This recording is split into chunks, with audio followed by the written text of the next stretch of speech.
like to call the Library Commission meeting to order. Welcome to the October 2025 meeting of the Library Commission. This is a hybrid meeting with commissioners, staff, city staff, and members of the public participating in person at the Arvilla Family Recreation Center in accordance with public health guidelines for in-person meetings and the public participating remotely. I'd like to start with a roll call. Commissioners present include Kim Crockett, Carol Orton, Sarah Sispot, Scott Schaefer, Brian Westcott, and Daniel Yule.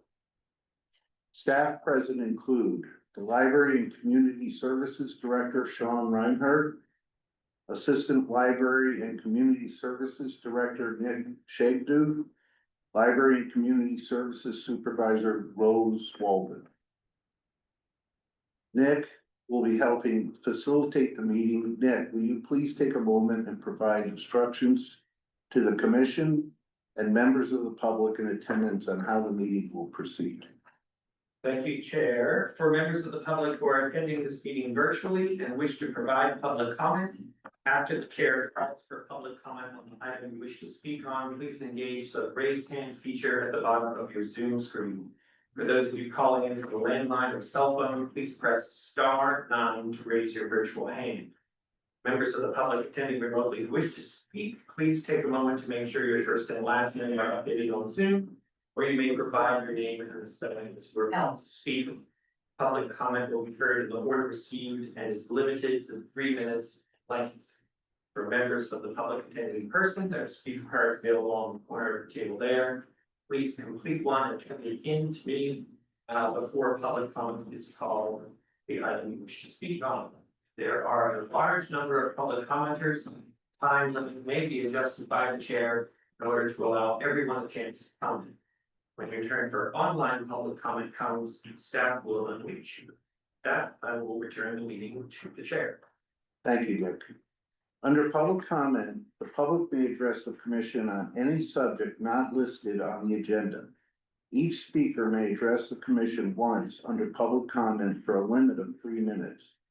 You are not required to provide your name or city of residence, but it is helpful. The commission cannot act on items not listed on the agenda, and therefore the commission cannot respond to non-agenda issues brought up under public comment other than to provide general information. Do we have any public comment on items not appearing on the agenda? If you'd like to make a comment at this time, please use that raise hand function at the bottom of your Zoom screen.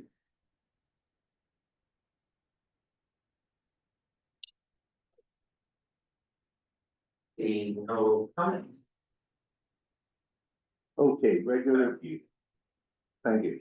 Regular business. Under regular business, the Library Commission considers recommendations from city staff on policy matters or administrative actions that require Library Commission approval. The first item of business is we will begin tonight with selecting a new chair and vice chair. Staff will give a brief introduction. We will take public comment and then we will have commission discussion.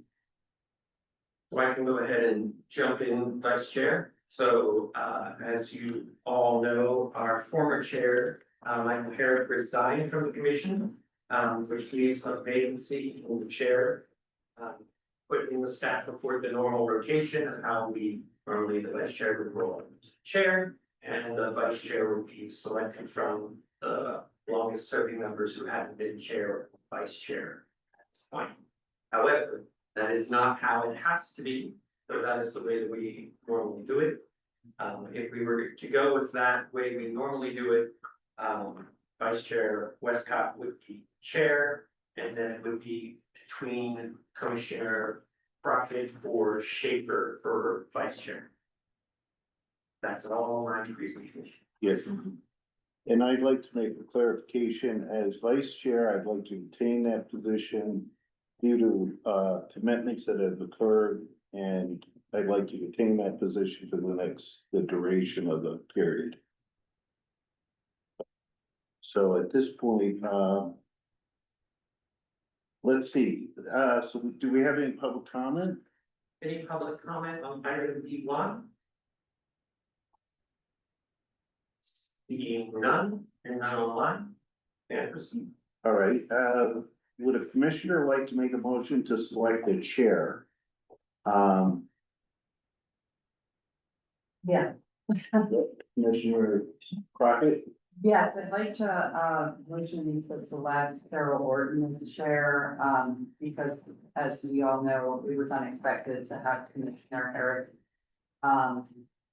Unexpectedly resign, but, we have half of the term left, and I think it would be best to stay in, our rotation and schedule, to select a new chair in May, I believe it is, April or May.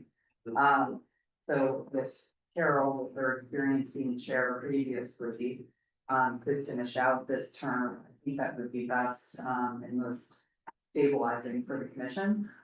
So I move that Carol be the chair. is there a second? So, Commissioner Sispot, okay, there's a second.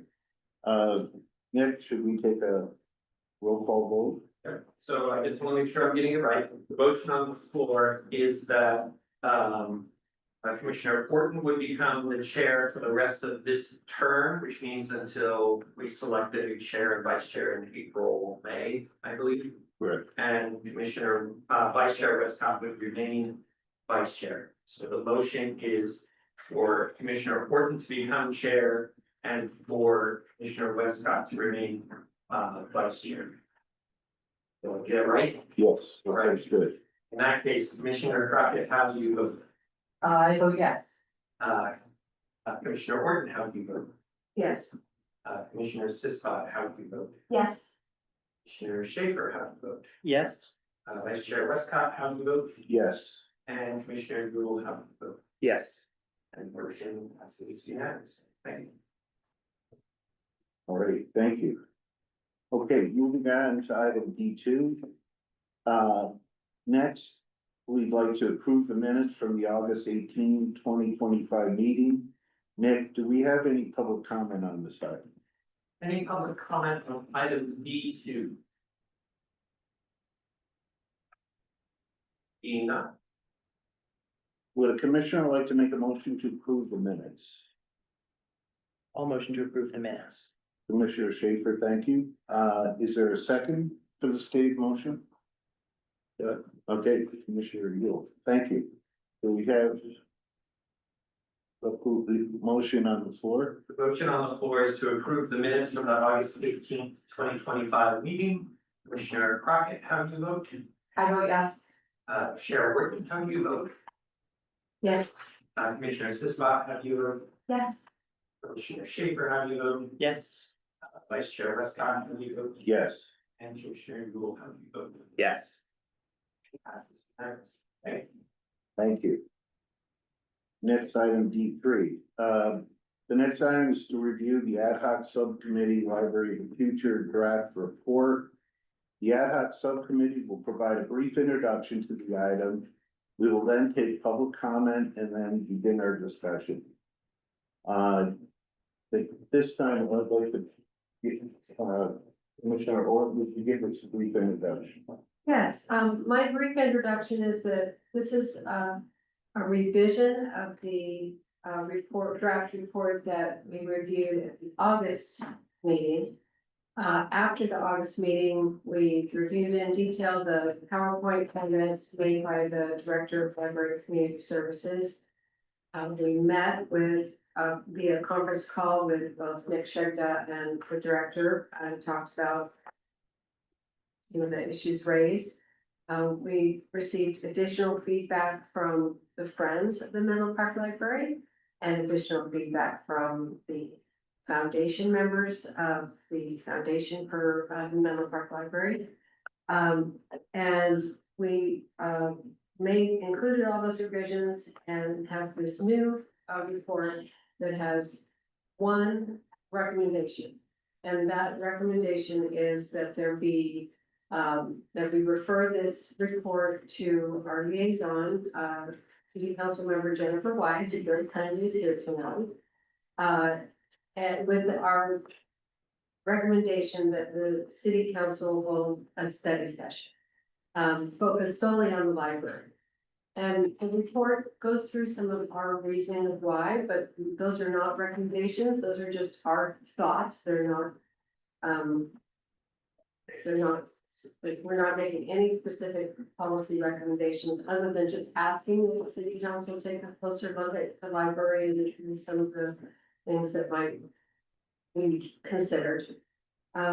And tonight, we're asking for, any discussion or comments that other commission members want to make, and then a vote as to whether you agree that we should give this report to our city council liaison and leave it to her discretion of how she handles it from there. So Nick, are there any public comments on this issue? If you would like to make a comment on item E3, please fill out something hard and then bring it up to me. Thank you. It's like we have a couple of public commenters just waiting to see if anybody online wants to make a public comment. Okay. And the first public commenter is Jennifer Wise. Direction, Steve. You don't have to.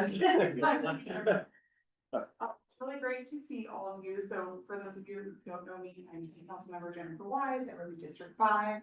I'm really excited to be here tonight. Just wanted to come say hi. Mind you all, I'm your liaison. I've been kept up to date by the subcommittee and the work that they've done, and I'm super grateful for it. You guys might have heard that we recently approved the Parkline project, so I expect a lot of changes to Menlo Park, especially in this area near the library. So I'm super grateful for all of the research and work that has been done, and I will be more than happy to request your agendas for the city council and have a study session, whatever it may be. So just wanted to come say hi, reintroduce myself, and let me know how I can be helpful to you all. Thank you very much for your comment. Our next commenter is Monica Thorpe. I'm Monica Corbin. I live on Hobart Street in Menlo Park. The first one, council person. I've been on the Library Foundation board since 2011. And that seems like a long time, and it kind of is. But so I've seen a lot during that time. You know, when we thought we'd have a new library in the Civic Center, then it shifted over to Bellhaven, which is now up and running and very nice. But the library has not gotten any younger since we talked about it the last time. And so I really think that the commission has done a tremendous job in just researching other libraries and seeing who's doing what. I went on some of those visits with them. And in fact, when I first joined the Library Foundation, we did a benchmark study where we looked at about 10 of the libraries in the Bay Area to see what they had done and how they had raised the funds and who did it. Foundation did friends where they, we did everything. Now you folks have done it kind of again, only a little differently. And I think it is beyond time for the city council to have a special session where they look at this, and because the library is free to everybody who walks in the door. We are a wonderful community. We need to have a state-of-the-art library, which we have seen all over the peninsula in this study. So anyway, I'm very much in favor. Thanks very much. For your comment. Last call for comments on item E3. Okay, All right. seeing none, I'd like to open it this time, for discussion among the commissioners. Can I say one thing that I forgot to say in my Yes. intro? One very important point, it was, I think, number one was, I wanted to thank Nick Shegna and Rose and other members of their staff for all the help and assistance that they gave us along the way in the council. They were nothing but totally professional, and we have tremendous admiration for the job they're doing, and the great programs and great spirit they give to the library. And hopefully that's reflected in this report that how excited we are to be on the team with them and how much we appreciate the help they gave us as we worked over the last year. I'd like to second that too. It's been a year of several meetings and I personally loved learning more about the teens. And Ella, the librarian, does such a fantastic job and eliciting feedback from the teens was especially fun. And visiting the other peer libraries and sitting down with Rose and Nick and talking about the real challenges going forward in our community.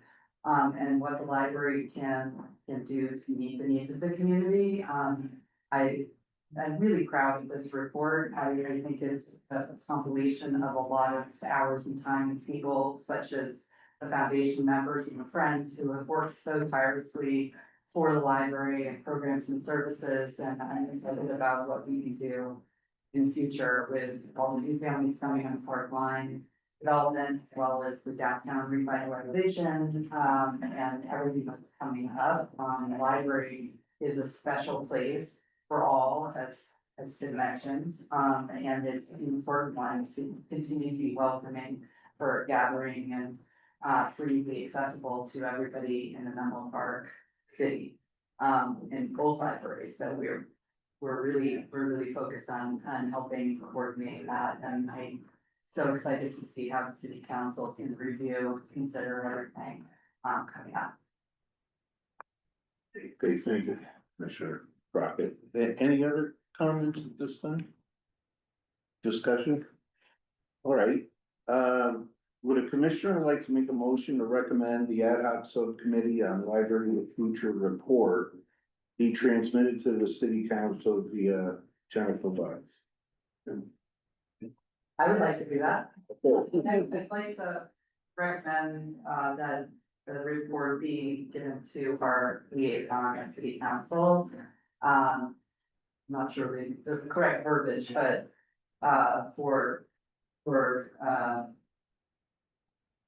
to agendize for future meetings.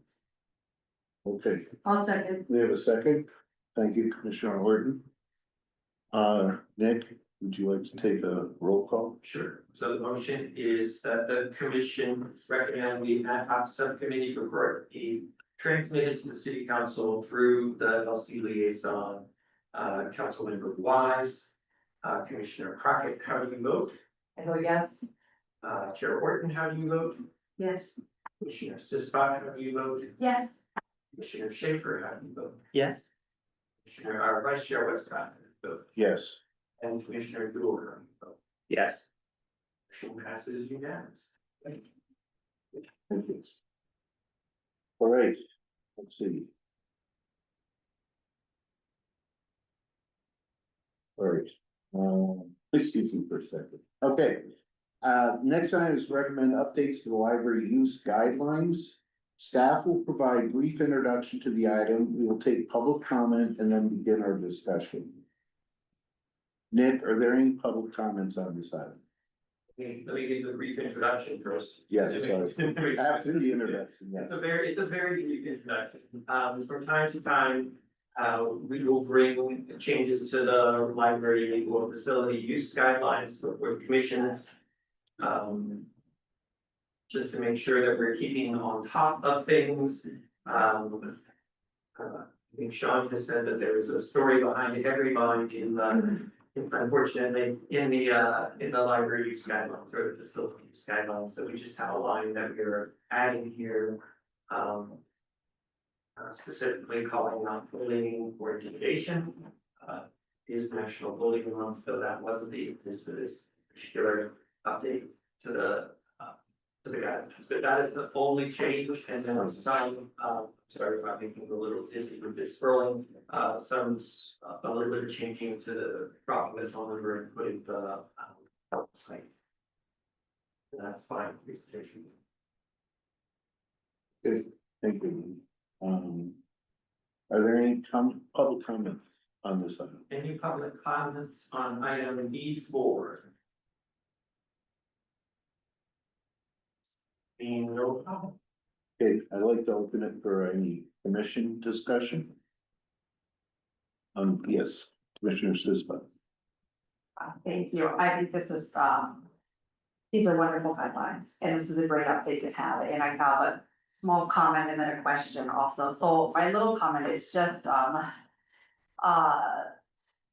it's just grammatical for the, if it's possible to update other things, not the bullying thing, but for the one item that's inappropriate personal grooming activity. There's I think an extra space at the front that should be deleted. You need to add, you need to create, and there needs to be a period at the end. And on a similar line, some of the bullet points don't have periods and some do, so just to add them all. And it's so minor, I'm embarrassed to say that, but my question was, I love these guidelines so much. And I was just wondering, how are they posted throughout the library? They're posted at the help desk, they're posted next to the computers, I believe they're posted. Sort of near the doors of the patio, the senior annex, or sorry, the annex area here. Also near the book. And they're at the front. Right. When you walk in, when you walk through the gates, the library gates, there's a forward.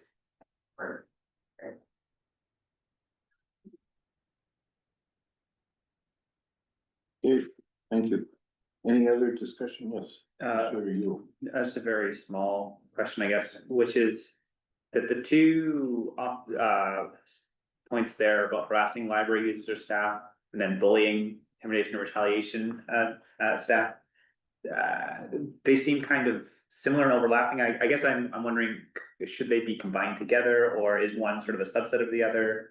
You mentioned there was a specific incident. I don't want to go into whatever that was that triggered this one, but I'm just sort of wondering what the thought process was in terms of adding a new line instead of modifying an existing one or something. Great question. We have, as a city, an anti-bullying policy, and I think we pulled that language directly from that policy, so it is. Some policy language is not always the clearest to me, or the sort of in plain English, but that since that was, since we were taking it directly from the policy, which is complicated. Sure. All right, any other discussion? This time, would a commissioner like to make a motion to recommend the updates to the policy? And through the chair, as well as fixing the grammatical changes that Commissioner Sisba put down. We can do it all at once. Okay, so we'll make the updates with the grammatical changes suggested. Would a commissioner like to make a motion? I will make that motion. Okay. Commissioner Schaefer, is there a second? Commissioner Crockett, second motion? No, All right. go ahead. The motion on the floor is to recommend the updates to the library use guidelines as described. Commissioner Crockett, how do you vote? Yes. Chair Orton, how do you vote? Yes. Commissioner Sisba, how do you vote? Yes. Commissioner Schaefer, how do you vote? Yes. Vice Chair Westcott, how do you vote? Yes. And Commissioner Yule, how do you vote? Yes. Unanimously, thank you. Thank you.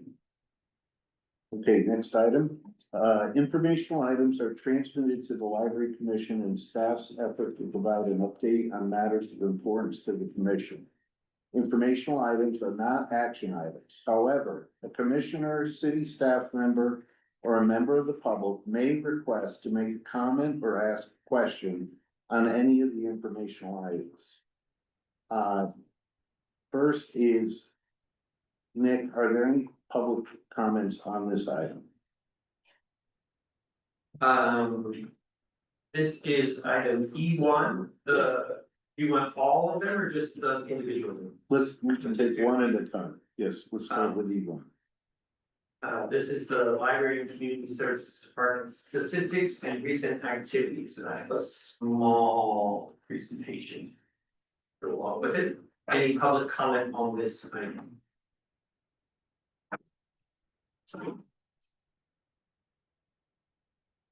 None. I will quickly move through our department updates. I didn't keep all the statistics there. I did, since we didn't have a meeting in September, want to put up a slide about the summer reading game recap. Very successful, some of the statistics there, we see a lot of adults and teens as well as kids participating, which is really great to see. Some recent events, the library card art submissions are still going for another week and a half. We've been running a sensory friendly film screening series. That's been pretty successful. I think it's growing. We had our banned books week meeting last week. And the reference librarians have pulled together some know your rights information resources. We have a few of our members going down to the California Library Association convention in just a couple of days to make a presentation on the training program they have developed for our storytellers. The state library recently confirmed that our policy, our collection development policy conforms to the Assembly Bill 1825 Freedom to Read Act. Sad news, major book distributor for libraries, Baker and Taylor, is shutting down. We've started playing locally, but there's also, because they are such a major player in library book procurement, there's also been playing at the system, ELS system, regional and state levels as well. One more item to note, the city council is looking to make an appointment to fill the vacancy in the library commission at tomorrow night's meeting. That's my presentation. If you've got any questions, happy to answer. Go ahead, Ms. First. I wasn't looking at. I guess I'm just curious about Baker and Taylor. Two things. Do you know, is there any information about why they shut down? One, okay, I shouldn't have asked, all right. And the second follow-up is, again, just curious, like what kinds of things are you looking into to replace it? Because if I remember from when I worked in a library, it was like everything. So yeah, what, just general things. I'll let, Yeah, there is no overstating the impact of this vendor shutting down on public libraries. They were the primary public library vendor for books in the United States. Now, what you have to understand is that what these vendors did, so yes, they aggregate books from different publishers, which is great because then you don't have to go directly to the publisher. But the value added thing that they do is they provide processing of the books. Like if you look at a library book, it doesn't look like a book that you would get in a bookstore. It has things on it. It has an RFID tag, it has a barcode, it has an ownership label, it has spine, all this stuff. So they do the physical processing, some of it. And they also provide us with the bibliographic reference. In order to have a library catalog, you have to have information about the items, and that is provided in a bibliographic language. That's how I feel right now.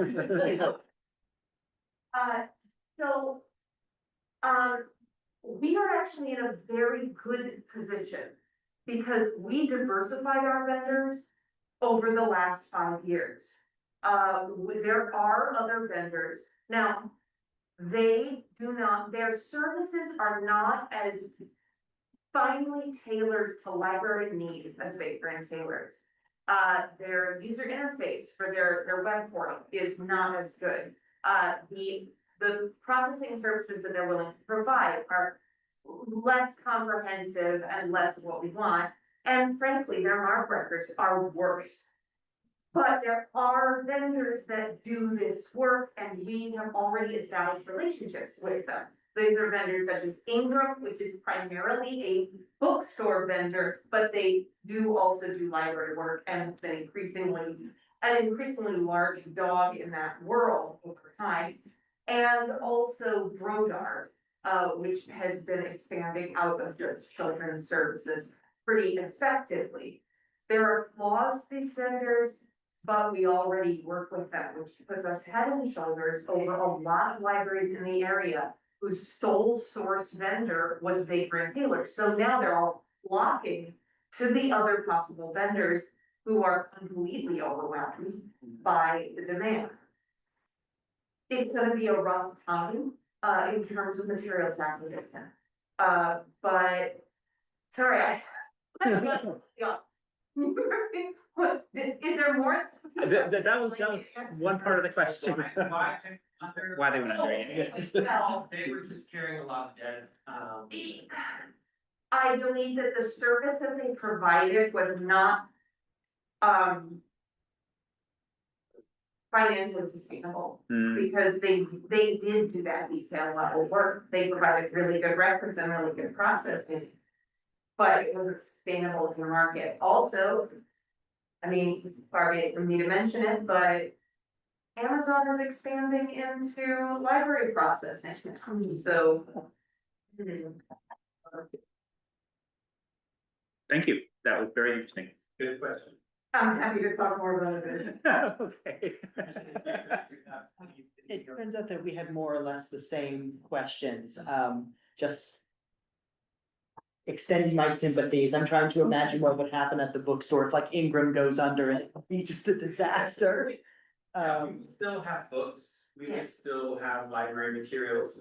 It may just take us a little longer Right. to get them out to the shelf. In-house, the impact on our staff is going to be a lot of that work that we bought from Baker and Taylor. So the level of processing and the records, a lot of that work is going to fall on staff now. So we're going to have to devote more staff time to processing the materials to our specifications.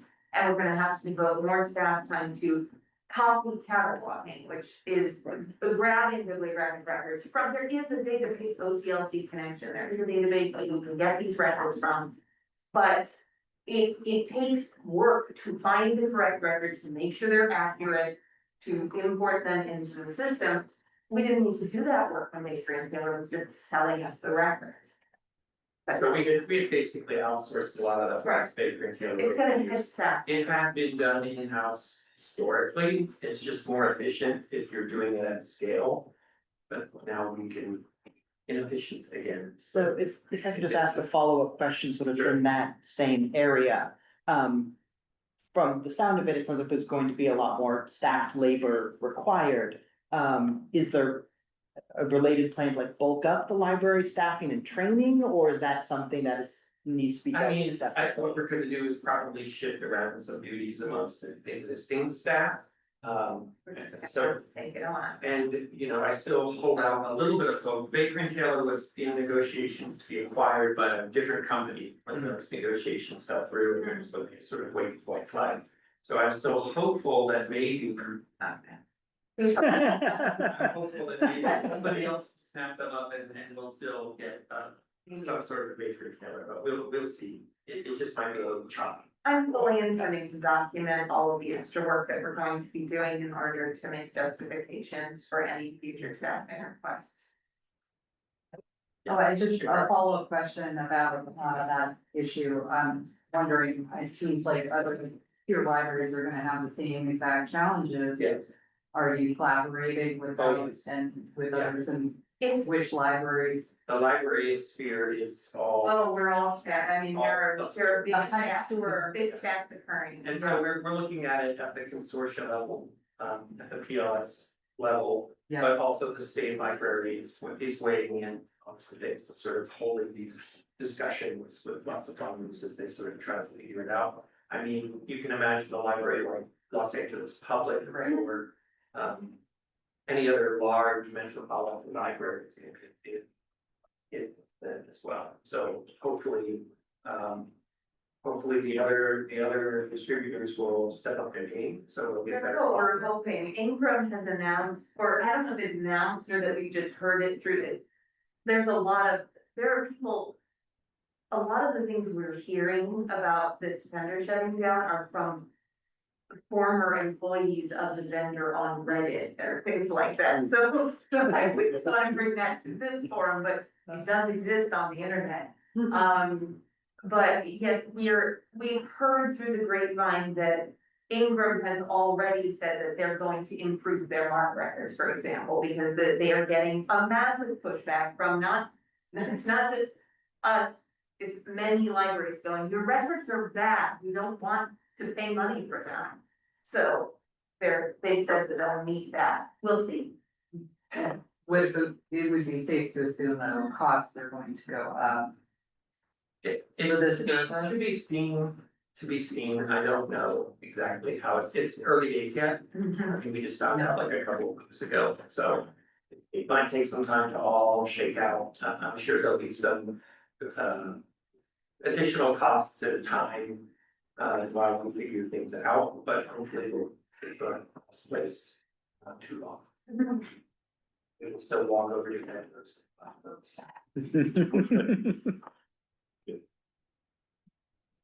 Thank you for the question. Thank you. Any other discussion on item E1, library and community services? Do you have a quick, I guess definitions question for some of the metrics? Specifically in the context of facility rentals and the newsletter. I was just curious in facility rentals, which I think is 1.10. You have residents and non-residents, and I was just curious what those numbers were reflecting. Because it seems like July 2025 has much higher numbers, but lower overall use compared to September, and so I was just curious. What was happening there? We pull those numbers from our recreation management software Explorer. We split them in resident and non-resident on the rec side of the house because we charge different rates for residents and non-residents to book rooms. There are seasonal variations, like summertime is really a lot of things are getting rented. I think there are sort of peaks, like wedding season is when a lot of rooms get rented. Maybe that counts for that difference. Sean, if I could chime in, Sure. looking at, so I'm looking at the statistics and there was a shift in reporting on the recreation side. Last year, the reporting was on a quarterly basis and it recently moved to monthly, so not sure if that is what you're seeing there, if that would be another reason why the numbers are different year to year. Good point. Thank you. I have a question. I'm focused on the library side, not recreation. So on page E 1.7, there's a table 6 about library program attendance and room usage. And my question is about the percentage of time that the conference rooms and the library conference room and the tutor room are used. It looks like 10% of 8 to 10% of the time conference room is used and 23 to 26% the tutor room. And I'm reflecting back on the feedback from the community survey and many people commenting that they wish there was a way they could reserve a room to have a meeting or do an interview. And I'm just wondering if either of those rooms, if it would be feasible to let the public have access periodically when the staff, of course, and library use would take priority, but could that be considered? Yeah, good question. We do make those rooms available to the public. I think you have to book them through the Explore software, but the conference room, The conference room is available to local nonprofit organizations. The tutor room is available to local residents. You're absolutely correct, but that is one of the primary requests. Also alongside that has been a lot of importance placed on making sure that this space is first and foremost available to the Bellhaven community. Oh, are those rooms at the Bellhaven? yes. Oh, okay. So this is the tutor room and the conference room. And do we have any of those rooms here at this facility, okay, those rooms that we use for foundation. Right, those rooms occasionally we'll use for programs or in-house meetings, but we don't rent those out. So we don't keep, that's because you need them all the time or they're not. Pretty much. Okay, okay, Thank you. got it. Thank you. Okay. Any other discussion on item E1? All right. Moving on, item E2, we'd like to receive the library commission work plan 2025 to 2026 as revised and approved by city council September 30th. Nick, are there any public comments on those? Are there any public comments on item E2?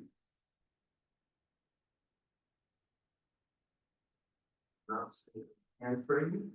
Okay, oh, there's, Just wanted to see if each of we do one is to artificial intelligence, and to very use the copyrighted work library guidelines that you guys are gonna be visiting that in the future, or is that something you guys are be?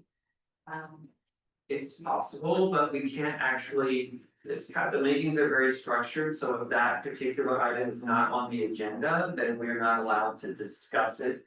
That meeting, the section of the meeting at the very beginning where we ask for public comment on things that are not on the agenda is kind of your chance to weigh in on those things.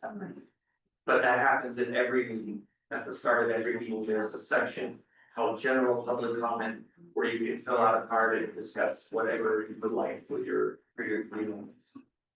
Fine, thank you. Sure thing. Okay.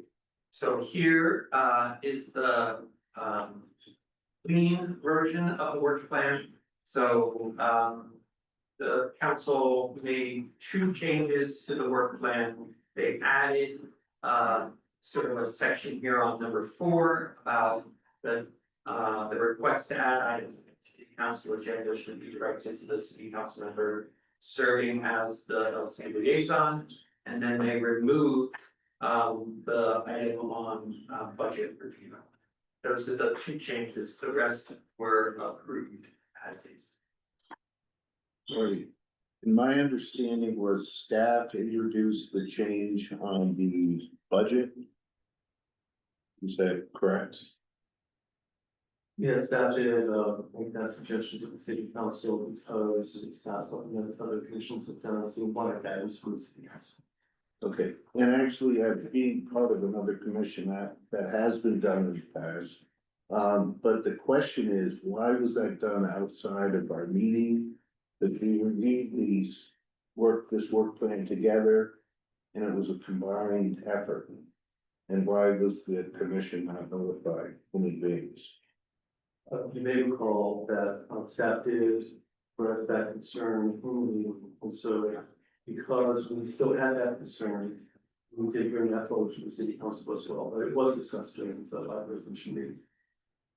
Was this, but our work plan was submitted without that change. So it's highly unusual. Well, the staff felt that city council should be apprised that the staff recommendation was different than the library commission's recommendation, so that the city council could then make the decision. Why wasn't it, why weren't we notified that you were making that revision? Right. Because I watched the city council meeting and other commission chairs were able to comment when they had a disagreement.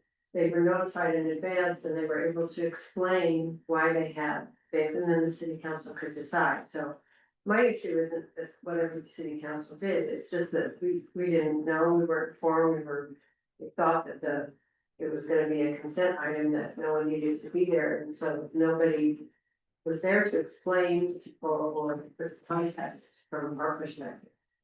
Seems like that would have been a good thing to notify us in advance. Quite a take. We'll look into where we went wrong there Thank you. and make sure that we don't fail to notify the commission in the future. Great. Sorry about that. Any other discussion on the work plan? because in the following months, we'll have to develop a schedule and assignments on meeting those requirements over the next year. Okay, all right, thank you. Next is discussion of Bellhaven Library. Item E3 looks back at the first year of operations at the Bellhaven Library. LCS Supervisor Rose Waldman will make a presentation to the commission. Hold on.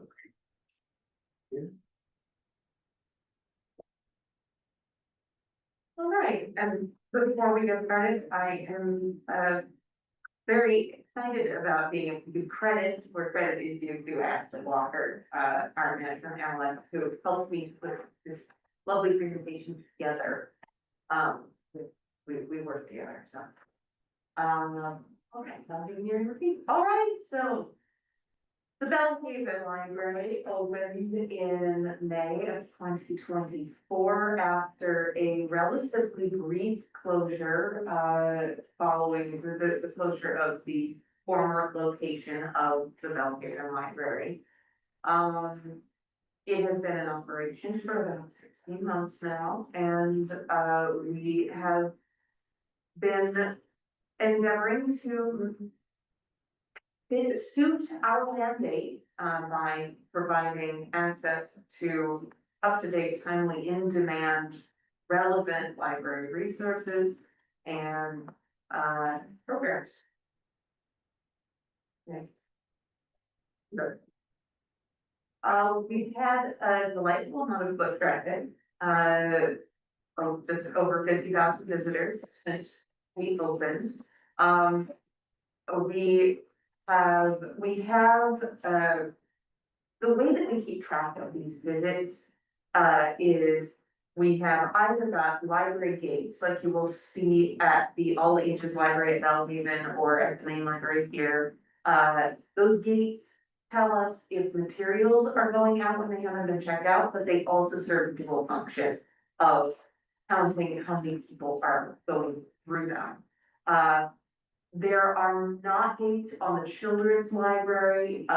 We did install a little people counting device. So we've only had, we've been tallying since we opened, but since August, we actually have been able to get with the times and have a technological way of counting.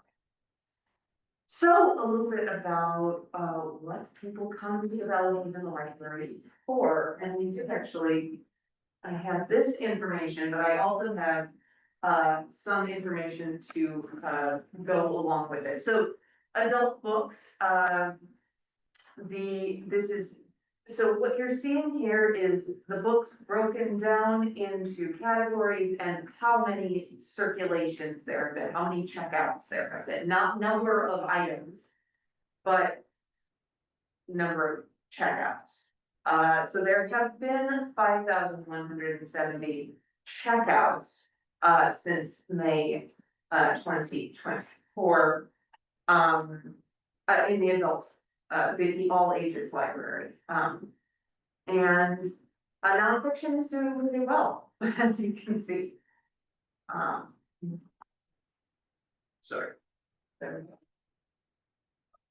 we go. In our children's library, we've seen 22,000 circulations, which I'm delighted by. I would like to contrast this with, so our last full year open, from July of 22 to June of 23 at the former Bellhaven Library location, there were 11,318 checkouts total. So that was in a year, and this is in a little over a year, but these slides added together are our total circulation. So we're looking good, and I'm very pleased. Picture books are always popular. They do dominate the collection. What we didn't do was add how many items total we have of each. But this is not surprising to me to see these numbers. And then, of course, we've got our teens. The teens, as Ella likes to say, do not check the books out, they read the books in the space. So we do not see as high a circulation from the teenagers, but they are in there all the time using the space.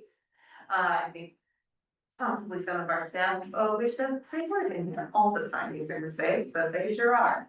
And again, we're seeing really good circulation of nonfiction right now. Just a little bit more on this before we get to it. I thought that you would enjoy hearing some from Desiree about what we got in our suggestion box of what the community is asking for. They're always asking for more copies of the most popular series, Dogman, Batman, Wings of Fire. But just not enough copies. We have them, they're all searching. Pokemon encyclopedias,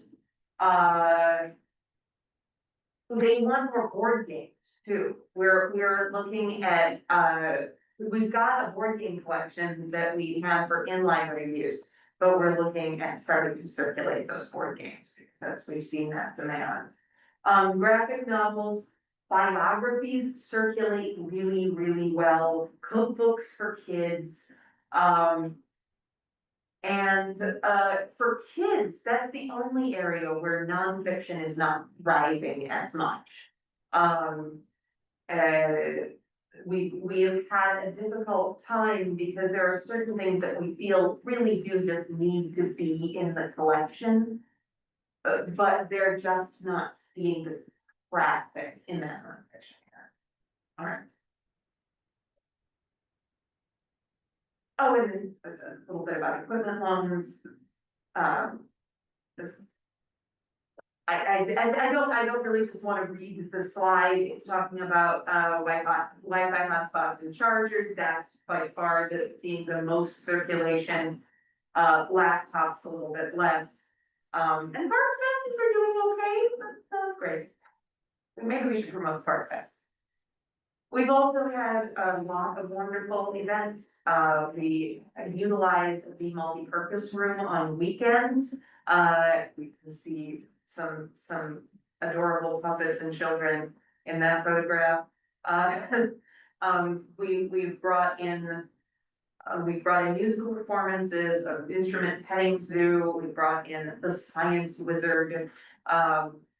We also have crafts going on in the makerspace, and we have film screenings up in the all ages library. It's the events are picking up popularity, and the ones on the weekends in the multi-purpose room have always, since we opened, have done really well. We do have story time at Bellhaven Library. We offer 3 story times a week at Bellhaven and 3 story times a week at Maine, in addition to the story times that we provide to the child development centers. We have tailored the time that we offer these things. Over the time we've been open, we noticed that we were not getting the attendance on Friday mornings at Bellhaven. But we were getting attendance at Tuesday nights, which we started. So we moved our Friday story time to be a nighttime story time. We have also had some special story times events. Story times with story time events. We have a stuffy sleepover, where kiddos can bring their stuffed animal friend and have story time, and then their stuffed animal friend gets to have a special sleepover at the library to get picked up in the morning. We also had a wonderful collaboration between the Bellhaven Youth Center and Senior Services. There was a week of, I believe that the kids were on spring break when the seniors and the kids in the youth center were paired together for wonderful activities that lasted throughout the week. And one of those that's actually the photograph that you're looking at right now, this that story time And we do, of course, as I mentioned, we have our story times that we bring directly to the youth center. And our summer reading game has, thrived since we opened this building. And part of that thriving is just to do with our overall summer reading participation has seen an uptick.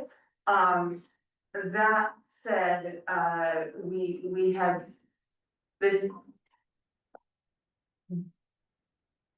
this looks pretty good. That 72 people selected Belhaven as their home library, which was 9% of users who selected a home library. Rather than 6%, which we had had from in 2023.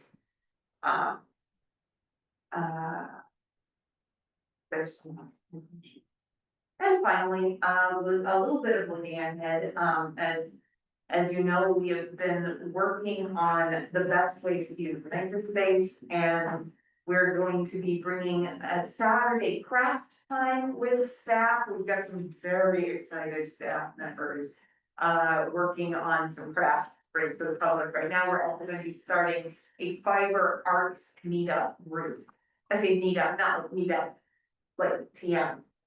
A group to meet up, knit and crochet together, in the maker space. And we're working on the scheduling for that. We are already having to negotiate shared use of that space. So that's our big project for the next couple of months, but we have plans in place. I think that's it. I think that's the highlights of the last year and a bit. I'd be happy to field any questions once we've done with the things that I need to. Which include, if anyone would like to make a public comment on item E3, please use that raise hand function on the Zoom screen. Seeing none. All right, I would like to open any discussion from the commissioners. I had a question, actually. How does this compare to your expectations for Belhaven?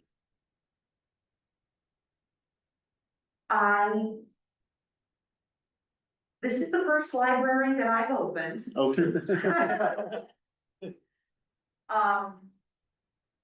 However, it's not as though I didn't do some research ahead of time. Common wisdom is that library circulation within the first year of being open will be threefold what it was before or ends up being. I think this whole experience I have tried not to go into with preconceptions. Okay. I mean, sort of research, but at a certain point, you have to be flexible and listen to what people want and listen to what the needs are. So I'm happy with where we are right now. And very happy with our ability to use this facility as a shared LCS facility. Mhm. It really has been since it's the first time since the merger in 2020 that the library and community services have shared space with each other. And I think that has really created a much better understanding, and a lot more collaboration. And it really shows in our relationships with each other and the service that we provide. Thank you. I have a similar sort of follow-up question to that. How do, like, for example, the adult book circulation, the children's book circulation compared to like the main adult book circulation and the children's, just, you know, the themes that you see that might be different in the Bellhaven Library versus. Mm. I would need to do a little bit more in-depth research to give you confident answers. I can give you my gut feeling, but I don't love giving gut feelings as a presentation. I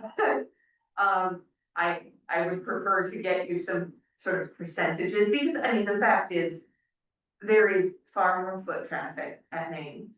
We have a larger collection because there are more shelves. It is a bigger space. That said, proportionally, I think I would go out. I would venture to say that fiction for adult books probably serves a little bit better at Maine, and nonfiction serves a little bit better at Elm. That's again, it's gut feeling. But for the children and things. For like kids, story I time think and- it's pretty well evenly reflected. I think probably for kids, there is better, I know that, well, absolutely everything in children's serves. We have such a hard time leading that collection because there is demand for it. But I know that nonfiction serves better at Maine than it does at Bellhaven for children. That said, picture books are always the star of the show. Yes, Commissioner Schlussman. Thank you for the presentation and just really shows what an amazing amount of work has gone into not just the presentation, but everyone thing. And I'm so excited to hear about the circulation report. Yeah, fantastic.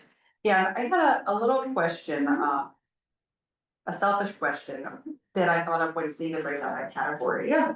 And that is, one thing that I've seen at, Palo Alto Children's is they have audiobooks, not through Libby, but it's a book you can check out, which has an audio component, like I think it's Vox Books and Wonder Books. And I was wondering, You're working on getting some box books. There's actually, there's some conversation within the cataloging sphere of things about how to make box books most findable in our catalog, but that's neither here nor there. We're working on it. We're trying to find literal space for them right now. But we're doing it. I will say that, children's books will be impacted by this whole Baker and Taylor thing, but less so than adult books. There are simply more children's books vendors. There's one that we just started working with recently called Libraria, that we're testing them and seeing how they do. There are Follett and Mackin both just announced that they're branching out of school libraries and into public libraries. Going, oh, that's the market there. We have more options when it comes to children's book vendors. I would anticipate that any major new collection is going to be impacted in terms of timeline by the Baker and Taylor thing, because everything is gonna be there in terms of time. Say a little bit about what. Oh, sorry, box books. It's a book, but there's an audio component within it. And it will read the book aloud to you. It's a box, VOS. VOS, yes. Commissioner Yule. I have a question, it's kind of a lead into the next item, but and it kind of continues on from Commissioner Crocker was asking about. Have you seen a shift? Like we're talking about how much more usage Bellhaven Library has gotten since we opened the new branch. Has that come to some extent at the expense of the main branch? Or is there like a lot, like new people being serviced by the new branch as well? And I would say it's new people. I think it's people who are coming in. Seen it hit at me, so. People are coming in to do other things, senior program, the recreation programs, the childcare programs, and they're staying they're taking advantage of the location, the co-location of the branch library. If you remember, a year and a half ago, it was across from the childcare center in the Bella Havens. And so not a lot of people stumbled upon that branch library in that location. And here, I think we're seeing a lot more people where they're, or maybe they're combining trips. Families are combining trips to the library with a sporting event or something. Also, young families in the neighborhood are starting to come, which is really, really nice. We had 25 people at our Friday evening story time last week, and I know that doesn't sound like a lot when you compare it to Maine, where we regularly get 70 or 80, but that's That's a lot. huge for That's a Bellevue. lot. It's really exciting. And sort of, I guess, follow up on that statement that you just made, basically, which is that do you have a sense of how reflective the numbers that you get at the Bellhaven branch are compared to the number of people who live in the Bellhaven area? And also, I know that Bellhaven, the demographic makeup looks pretty different from the rest of Menlo Park. And are you seeing, yeah, I know you may not see it directly, but like, arguably you're seeing reflective of that, or is there groups that we're maybe missing? Yeah. There are aspects to what you were asking that are very difficult to quantify. Mhm. I would love to continue to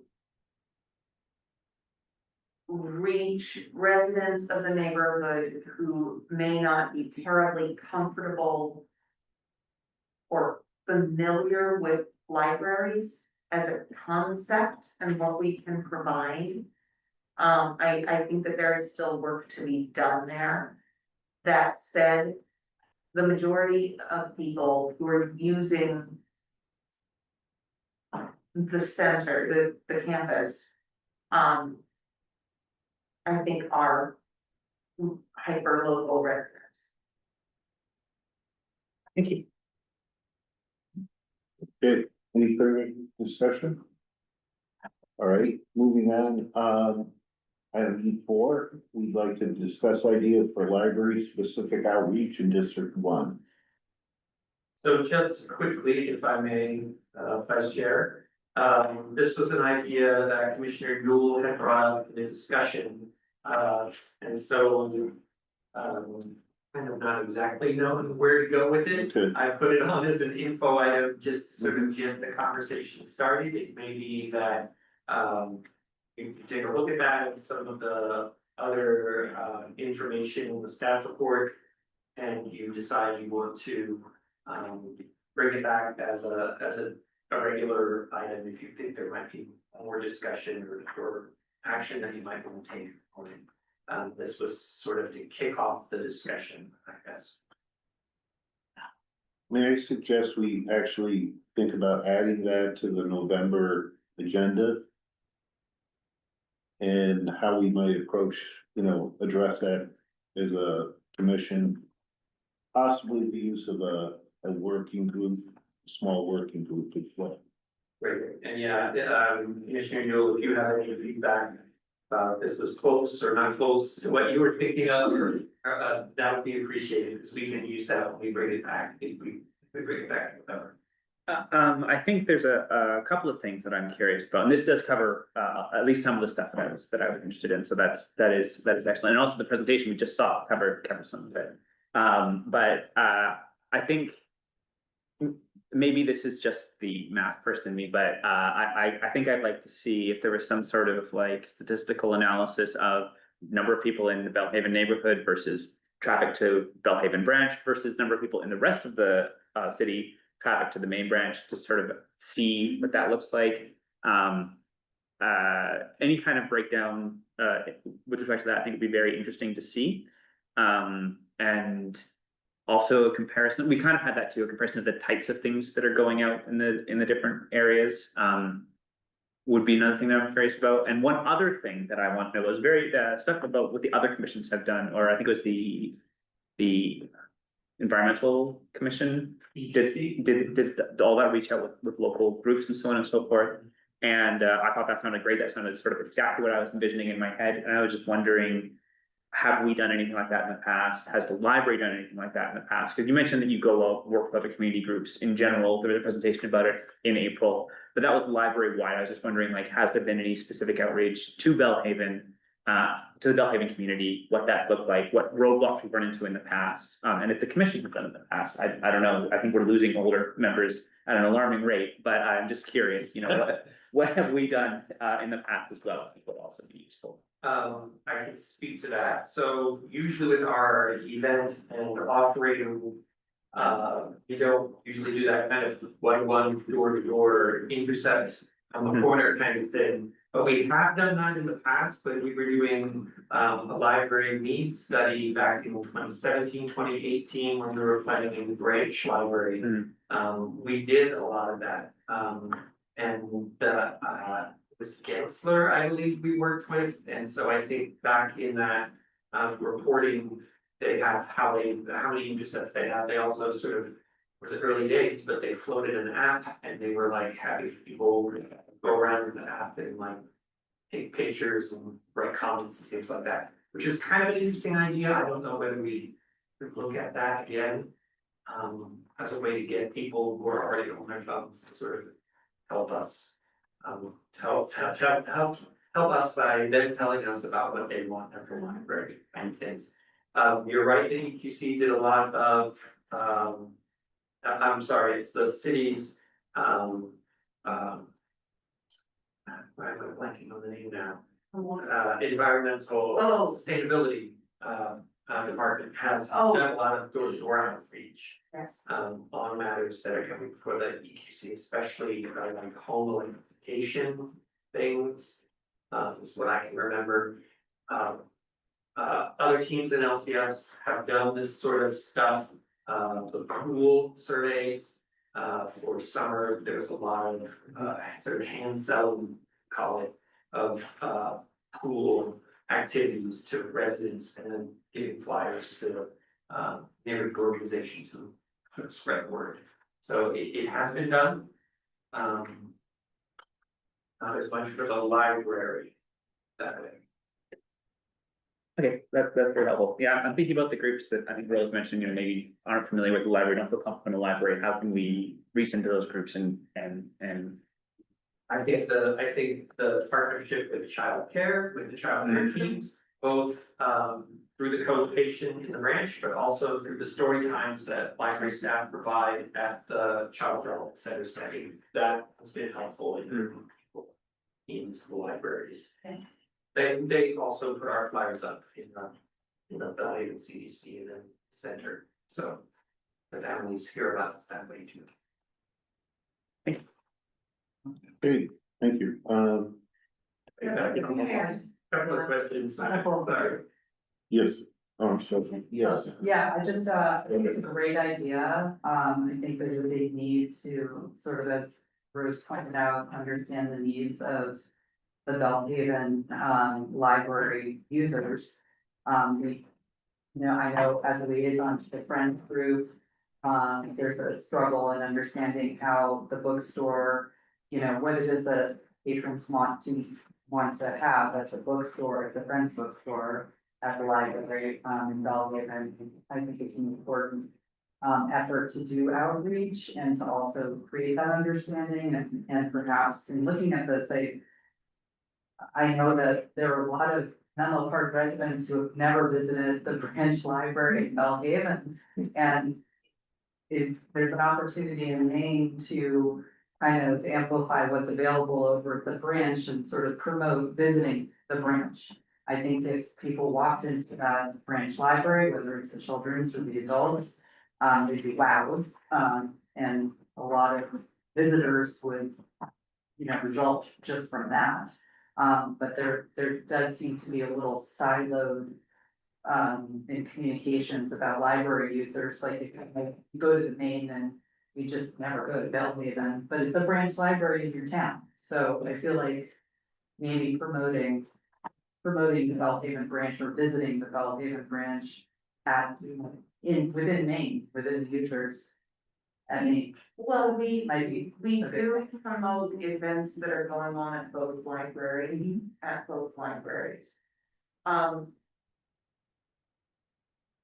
I think there's, some of it is the purpose of the branch library is to serve the hyperlocal community, so that's really where we're probably going to put our efforts if we're going to try to get more people to come to the branch library. We'll probably really concentrate on the Bellhaven neighborhood first, I think, to make sure that we're getting back, like, I think you're right, the people who walk in from other parts of the city would be like, wow, that's a pretty great library, because it's really a very nice facility. But open to trying to get to the folks who we don't get to. We're always looking at ways to try to do that, and this is a really good topic for discussion. Commissioner Sispek.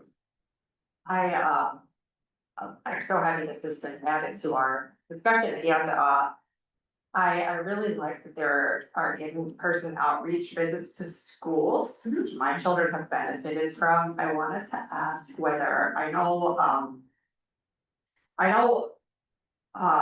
my children go to Oakville, and there's a newsletter that the school sends out to all the parents. As a parent, it can be helpful, so I don't know for Bellhaven Elementary or Kemp, the charter school, if they have a newsletter, but maybe in addition to the in-person, maybe would it be possible to add some library event information to those newspapers? Because I think it can be helpful as a parent, if you are present at an in-person visit, just your child is, and you don't know, and I thought that maybe that could be another outreach thing. That's something we have done in the past, We have done that. but They tend to be quite choosy about what actually gets included in those newsletters. I see. so we're pushing out a lot of stuff to all the schools all Yeah. the time. It doesn't, it's sometimes they pick it up and sometimes they don't. We'll make extra efforts if it's something that we're like trying to get people to come to an open house or focus groups or things like that. We're kind of do a little more than just send out our copies, but that's a good reminder for us. There's the Ravenswood City School District, there's there's a couple of charters school side of the parking lot. But those kids are in the library already. Oh, yeah. So we don't have to do a lot of outreach to that school.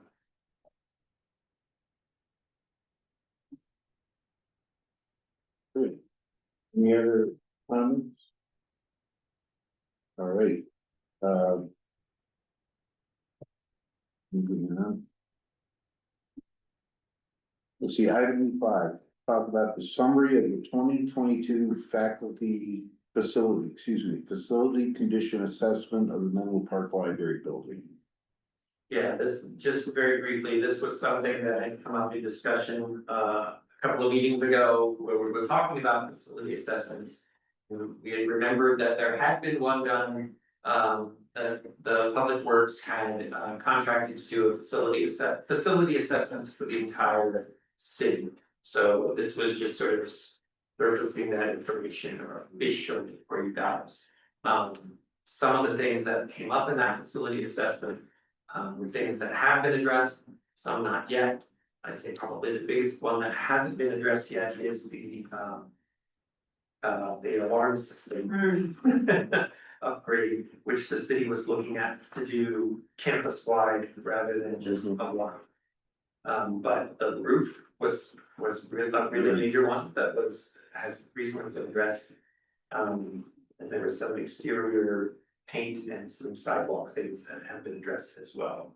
Still a few that haven't been addressed, including the HVAC. I was gonna ask, Yeah. is that in the budget for the future? I mean, it's in the budget, not as a capital improvement project item. I think it's part of the Public Works facilities budget for ongoing maintenance. Now, I gotta be careful, because the city is also that's part of the climate action plan, trying to get rid of gas-fired things and go to electric. So whether that will be replaced as part of the climate action plan, I'm not sure. I haven't heard anything about it. Sean, have you for the HVAC? Well, certainly, any new equipment would need to be electric. Yeah. So that's a factor. Is there a timeline? It's For the- been since 2022. For the climate action plan, it's 2030. We're starting. No, I mean, For this For specific item, right? that specific item, no, I haven't seen an item specifically about that HVAC. They did just redo some of it. In like the 2017 or 2018 area, because I remember them craning in big fans and hair handlers over the library, but. I So haven't again, seen- just reflecting back on all of the comments received from the community surveys in 2025. Many about the HVAC issues. Yeah. So how does one get that on? Higher on the agenda for whoever is in charge of that? Yeah, it's our public works team and they're pretty used to us asking them for things about the facility. But they have a lot, it's not that they're ignoring us or don't think that our stuff is important, they do. And they are responsive, it's just that the public works team has a lot of projects. Is it a funding issue or just that their rate, their plate's too full or both? Yes. Yes. Yes, I'd say it's those, two. Yeah, they have a lot of projects and some of the bigger, wanna call infrastructure when it's the HVAC system, but even something like redoing the HVAC system might require permitting or planning, and those things take time and people to do. They're working on other things, so. But how you get that raise, the profile raised is the way that you are getting the profile raised, because you talk about it in your commission meetings, and you talk about it in the city council. And you show them data and say, hey, look at this. Great. Yes, and that was one of the issues raised in the report, so it might be addressed if there is this study session in the future. That's a one topic. Okay, any other comments on the facility condition at this time? All right, Nick, I guess we should also ask for public comment. Oh, I'm sorry, there's any public comment on item E5, please indicate your interest by using that raise hand function. Or letting me know here in the room. How many people, if any, do we have online? We had two, now we have one. Thank you. Okay.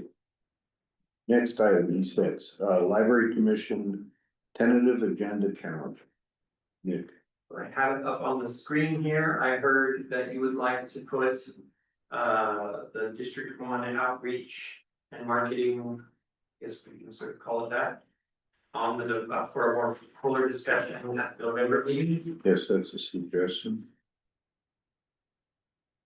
And then just a reminder that our November meeting is probably not going to shift because of holidays.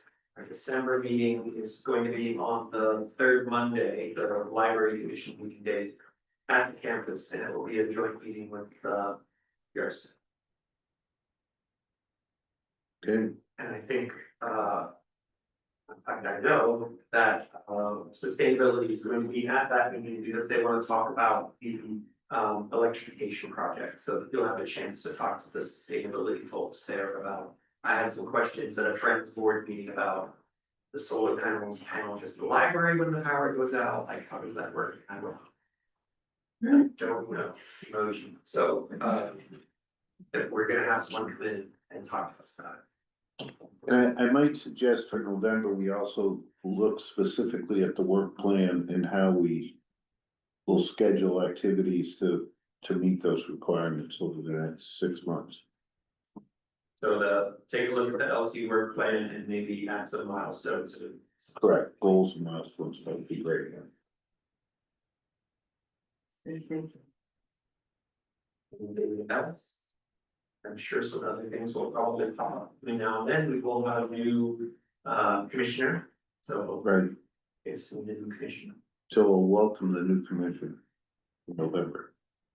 I don't think we need an action item for that. Okay. Next is commissioner reports. Would any commissioner like to make a short report on items of interest to the entire commission?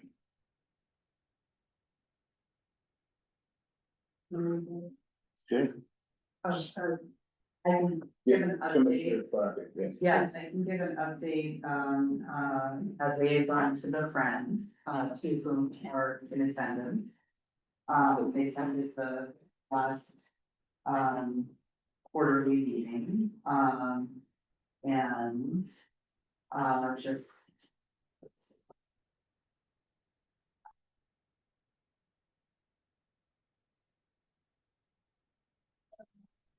I think I mentioned there were some updates to the Bellhaven bookstore and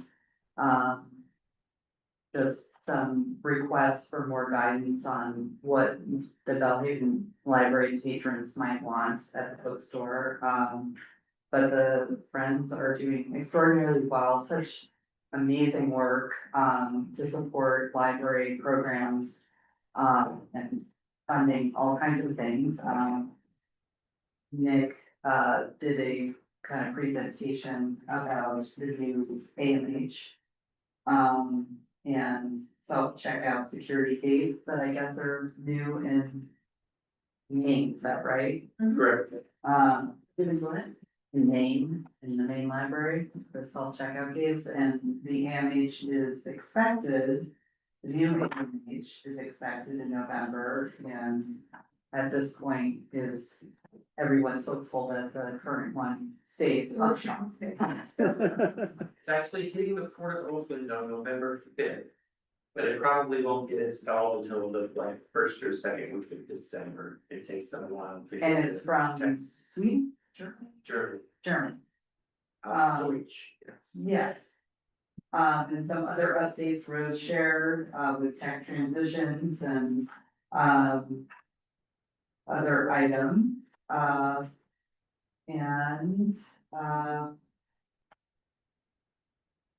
you know, discussed also, Rose, I think you shared about rotating staff through Bellhaven and some updates in that, and then, their upcoming book sale on November 14th and 15th. And other than that, are very on track with the work that they do, and we had an interesting conversation about some of the Amazon high price sales. And operations for the Friends. But other than that, I think that's our Friends update. Thank you. Commissioner Orton?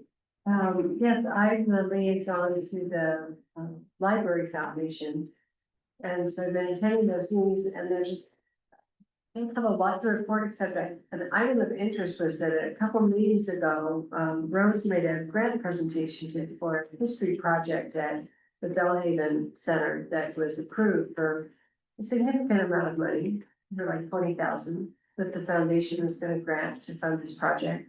And since then, there've been some community involvement or whatever, and so now that it's being reworked, and the foundation is standing by to look at it anew, since it looks like that project, because of input from, I'm not sure, what was it, Empower? Is that the group or the person, Pam Jones? So when we initially wrote the grant, we asked for support from two major stakeholder groups. From the Library Foundation and from a foundation, or from a group called Bellhaven Empower. And it's the community action group. And, they are some of the voices of the community, and we wanted to make sure that if we're doing something for the community, we're doing something with support from the community. I'm working on those adjustments. I wish I had something to bring to you tonight, but I No, don't. I'm not asking for a report. I just thought people would be interested to Right. know because I know we have some new people on the commission, but some of us spent a lot of time on the Bellhaven naming and all that. And Yeah. one of the topics that was discussed a lot at that time was wanting to make sure that there was something that reflects the history of that community, that it wouldn't be quote unquote erased. And Right, so I was really happy that you're following up on that. Yeah. So I just think for the commission to know that this is the progression that hasn't been forgotten, it's followed up on and now it's being tweaked. yes, So, yes, and now, you know, we got buy-in from the foundation, thank goodness, because we would not be able to move forward at all with the project without that. And then we consulted with Ms. Jones, who's the head of Bellhaven Howard. She provided some feedback.